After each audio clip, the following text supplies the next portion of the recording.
Hello students, let us read the question.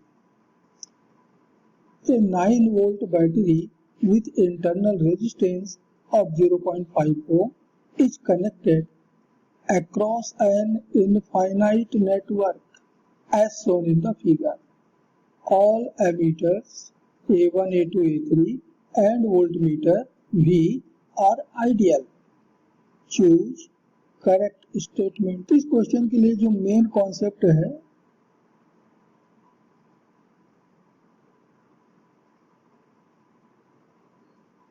यहाँ पर दो होंगे। पहला है current given by A battery.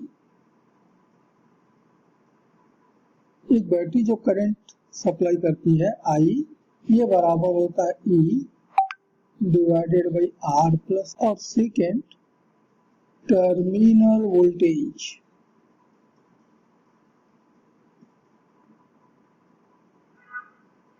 Of A battery V, ये बराबर होता है ई माइनस आई आर।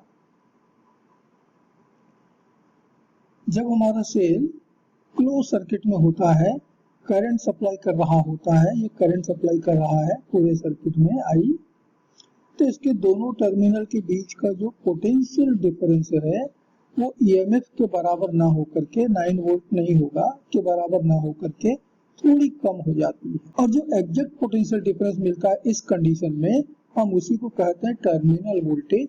और हमारा जो वोल्टमीटर है ये इसके दोनों टर्मिनल के बीच का पोटेंशियल डिफरेंस ही बतला रहा है, अर्थात इसकी जो रीडिंग होगी वो ईएमएफ ई नहीं होगा बल्कि टर्मिनल वोल्टेज V होगा। और इसकी कैलकुलेशन हम इस फॉर्मूले से करते हैं V equal to E minus I R से। अब इन दोनों ही फॉर्मूले में E तो हमारा है EMF of the cell or battery, small r है internal resistance of the cell or battery और कैपिटल R है total external resistance of the circuit. अब यहाँ जो सेकेंडरी कॉन्सेप्ट हम अप्लाई करेंगे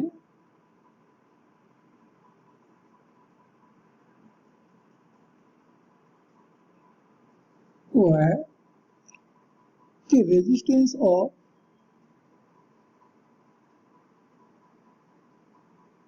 एन आइडियल एमीटर ये बराबर 0 होता है, जबकि resistance of an ideal voltmeter ये बराबर होता है इनफाइनाइट। तो दिया गया क्वेश्चन इन्हीं कॉन्सेप्ट पर डिपेंड करता है। तो बैटरी में कितनी करंट आई सप्लाई कर रहा है ये कैलकुलेट करने के लिए हम पहला मेन कॉन्सेप्ट यूज करेंगे, I equal to E upon R plus R. E की वैल्यू तो सीधा क्वेश्चन में दिया हुआ है 9 वोल्ट, आर की वैल्यू स्मॉल आर की वैल्यू भी दिया है 0.5 ओम, कैपिटल आर अर्थात ये पूरा एक्सटर्नल सर्किट का रेजिस्टेंस। एक्सटर्नल सर्किट में हमको एक इनफाइनाइट सर्किट मिला हुआ है और इनफाइनाइट सर्किट का रेजिस्टेंस कैलकुलेट करने के लिए सबसे पहले हम सर्किट को ऑब्जर्व करते हैं कि किस छोटे सर्किट से ये बना हुआ है। अब देखिए ये 1 ओम 4 ओम 1 ओम ये उल्टा सी जैसा जो एक सर्किट बना है। आगे देखिए कि बिल्कुल ऐसा ही सर्किट और बना हुआ है, उसी को यहाँ पर ऐड किया गया है और आगे देखिए तो वही सर्किट फिर रिपीट हुआ है। इसका मतलब कि जो पूरी इनफाइनाइट सर्किट है बस इसी छोटे से सर्किट 1 ओम 4 ओम 1 ओम से ही रिपीट करके बनाया गया है। तो इनफाइनाइट सर्किट का रेजिस्टेंस कैलकुलेट करने के लिए एक ब्रांच के बाद, ये जो हमारा एक ब्रांच हो गया यहाँ से लेकर यहाँ तक, उसके बाद लेकिन दूसरे ब्रांच के पहले हम 2 पॉइंट ले लेते हैं। ये 2 पॉइंट ले लिया हमने after the first branch but before the second branch, ये ले लीजिए। अब मान लीजिए कि इस सर्किट का बैटरी के दोनों टर्मिनल के बीच जो टोटल रेजिस्टेंस है पूरे सर्किट का, ये मान लेते हैं x है। तो ये 2 पॉइंट हमने और लिए हैं, इस पॉइंट को मैं नाम दे देता हूँ ए बी। तो आगे हमने 2 पॉइंट और लिए हैं पी क्यू। तो ए और बी के बीच में ये इनफाइनाइट ब्रांचेस कनेक्टेड हैं और उसका रेजिस्टेंस X मिल रहा है, तो P और Q के बीच भी आप देखेंगे तो इनफाइनाइट ही ब्रांचेस हैं। इन्फिनिटी में से एक कम करने पर कोई फर्क पड़ता नहीं। तो हम ये कहेंगे कि P और Q के बीच भी कितनी ब्रांचेस कनेक्ट हैं? इनफाइनाइट। तो कितना रेजिस्टेंस होगा? X ही होगा। P और Q के बीच भी रेजिस्टेंस जो है वो X ही होगा। A और B के बीच X है तो P और Q के बीच भी X होगा। और किन्हीं दो पॉइंट के बीच हमको इक्विवेलेंट रेजिस्टेंस मालूम हो तो इस पूरे सर्किट को ड्रॉप करके छोड़ करके हम इक्विवेलेंट कनेक्ट कर लेते हैं। तो P और Q के आगे पूरी सर्किट छोड़ करके इक्विवेलेंट आप कनेक्ट कर लीजिए और वो इक्विवेलेंट यहाँ पर है X। So let resistance of the circuit across A and B is X ohm, then the resistance across P and Q is also X ohm.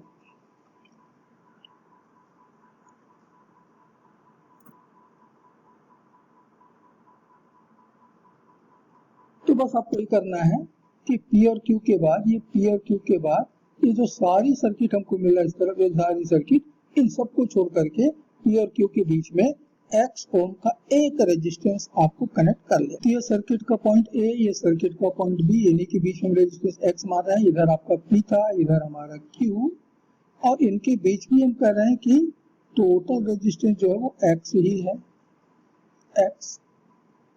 तो दिया गया इनफाइनाइट सर्किट अब एक छोटे सर्किट में बदल गया है। इसमें 4 और X पैरेलल में है और उसके साथ 1 ओम सीरीज में, 1 ओम सीरीज में, टोटल रेजिस्टेंस जो मिलेगा इस सर्किट का R, ये बराबर हो गया 1 ओम प्लस इसके सीरीज में 4 और X का पैरेलल आ रहा है तो 4X upon 4 plus X plus 1। अब R टोटल रेजिस्टेंस हमने कहा X ही है, इज इक्वल टू X। तो 2 plus 4X upon 4 plus X is equal to X। So 8 plus 2X plus 4X upon 4 plus X equal to X।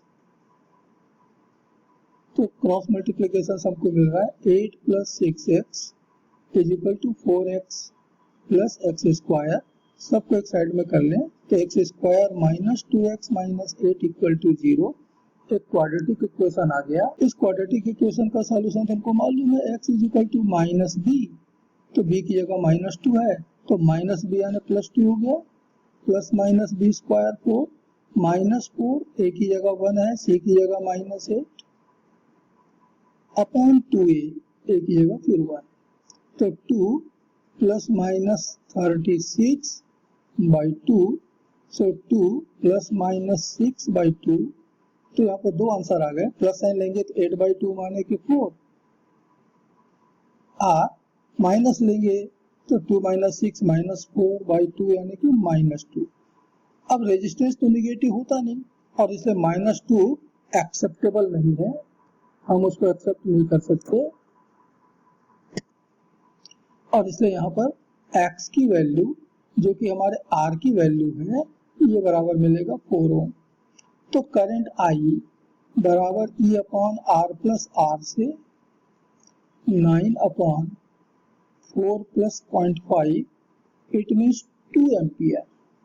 तो 2 ampere का current हम battery हमारी supply कर रही है और यही करंट I जो है हमारे A1 से होकर के फ्लो होगा तो A1 की जो रीडिंग है वो 2 एम्पियर के बराबर होगा, यानी कि ऑप्शन बी यहाँ पर करेक्ट आ रहा है।